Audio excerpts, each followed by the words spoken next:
সন্টু পাখি যাচ্ছে মামু বাড়ি।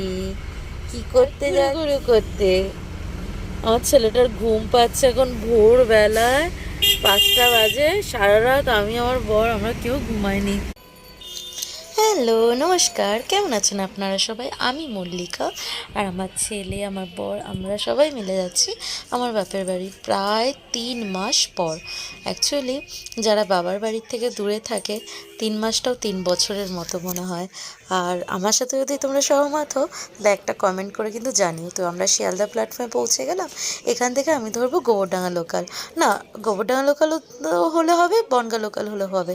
তো গোবরডাঙ্গা লোকাল তো পাইনি অত ভোরবেলায়, বনগা লোকালই পেয়েছিলাম। আর আমার ছেলে ফার্স্ট টাইম যাচ্ছে ট্রেনে।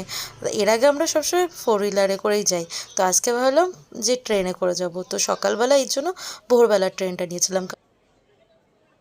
কোন ট্রেন দিয়েছে কিছুই জানি না, পুরো স্টেশনটা ফাঁকা হয়ে গেল, পুরো স্টেশন খালি। কোন ট্রেন দিল, কেন জেগে মানে সোনাগাছির ট্রেন ছিল।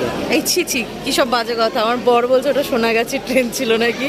সব পুরো গোটা প্ল্যাটফর্ম ফাঁকা। আর এই যে আমার পাপা ট্রেনের হর্ন শুনে কান্নাকাটি করে। সাঁতরাগাছি বলতে কি সোনাগাছি? আমার বর বলছে ওটা সোনাগাছি না, ওটা সাঁতরাগাছি ছিল, ভুল করে সোনাগাছি বলে ফেলেছি। পুরো স্টেশন ফাঁকা। দেখতে দেখতে বনগা লোকাল দিয়ে দিয়েছে 6 নম্বরে। তো ছেলেকে বাপ নিয়ে হাঁটছিল, মানে ওর বাবা নিয়ে, আর আমি টলি ব্যাগটা নিয়ে তারপর হাঁটছিলাম। তারপর টলি ব্যাগটা নিয়ে আমিই ট্রেনে উঠলাম আর ও ছেলেকে নিয়ে উঠলো। তো এটা বাবারও ঘুম পাচ্ছে আর ছেলে তো অলরেডি ঘুমাচ্ছে বাবার কোলে বসে। তো দেখতে দেখতে গোবরডাঙ্গা চলে আসলো। কি ভালো লাগছিল, মানে একটা আলাদা অদ্ভুত ফিলিংস থাকে না বাপের বাড়ির সাথে সবারই। চাই বাপের বাড়ি যেমনই হোক না কেন আর যেখানেই হোক না কেন, মানে এই জায়গাটায় নামার পর মনে হচ্ছিলো কত স্মৃতি, কত কিছু ছোটোবেলার থেকে এখানটা জুড়ে আছে সমস্ত কিছু। আর সত্যি কথা বলতে যার যার জন্মস্থান সবার কাছেই অনেক প্রিয় হয়, আমার কাছেও অনেক প্রিয়।